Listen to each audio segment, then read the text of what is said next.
Welcome back to our Getting Started tutorials. This time we are going to focus on calculators.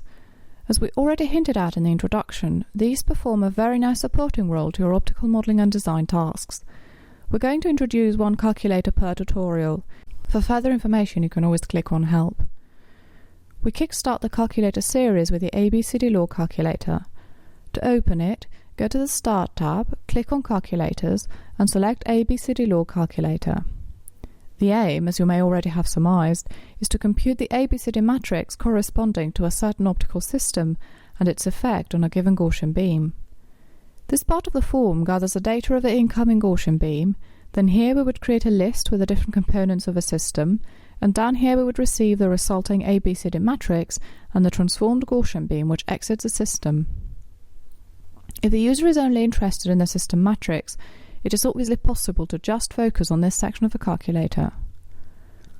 Another perk of this calculator is that it can interact with the ABCD matrix setup component of the light path diagram, so that you can import the data from the calculator into a system and perform simulations with it. We shall illustrate all of the above next with an example. Let us build, for instance, a collimating system. We want to place the waist of the incoming beam at the focus of a thin lens. That system is composed of a slice of free space between the focus and the lens, then the thin lens, and then afterwards another slice of free space of arbitrary width.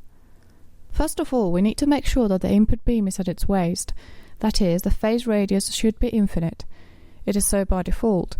We don't need to alter anything here. The other parameters of the beam are irrelevant to this experiment, so we leave them be. Then we built the system as we described it before. The first element is the stretch of free space between the waist of a beam and the lens, so we click on Append, the only button which should be active in the matrix area at this stage, and a list should pop up. Here you can see all the elements which are available for you to include in your ABCD system. We have selected free space for our first component, and upon selection we get a dialog asking for the distance covered by this free space stretch. We know this distance needs to be equal to the focal distance of the lens. For example, 200 mm. Now there's already one element on the system list. Next we click on Append again, and this time select the thin lens element. The parameter we can modify here is the focal length. We set it to 200 mm as well and click OK. Finally, we need more free space behind the lens, but the length of this is not fixed.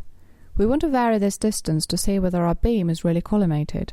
So we start out with, let's say, 100 mm. The evidence we're looking for is an ideally infinite phase radius throughout and a constant beam radius. This translates as a plane wavefront and a non-divergent beam respectively. A first inspection shows that the phase radius is indeed quite large, which is a good sign. Now we modify the distance behind the lens to check whether the beam radius changes and whether the phase radius remains sufficiently large. We set the distance to 200 mm. Both conditions are fulfilled. If we perform yet another check at 300 mm, we see they are still satisfied. Mission accomplished. A couple of points on the user interface. Double-clicking on any element will open the corresponding dialog. A click, hold and drag motion allows you to switch the order of the elements in the list. The Insert button will place a new element right behind the previously selected one. The Edit and Delete buttons are self-explanatory. Finally, a quick review on how you can import this ABCD system into your light path diagram. Without closing the calculator, open a light path diagram and in the element list, go to Ideal Components and further on to Special Components, where you will find the ABCD matrix setup. Select this component, double-click or drag and drop so that it is included in the system. Now, double-click on this new component and you will find that you can build a new ABCD system from scratch in a very similar manner to what we did in the calculator, but you can also import the matrix from a calculator by clicking on the Copy from Calculator button. A dialog will pop up where you can select which calculator you want to import data from in case you have more than one open. That's all for this tutorial. If you have any questions, please don't hesitate to contact us.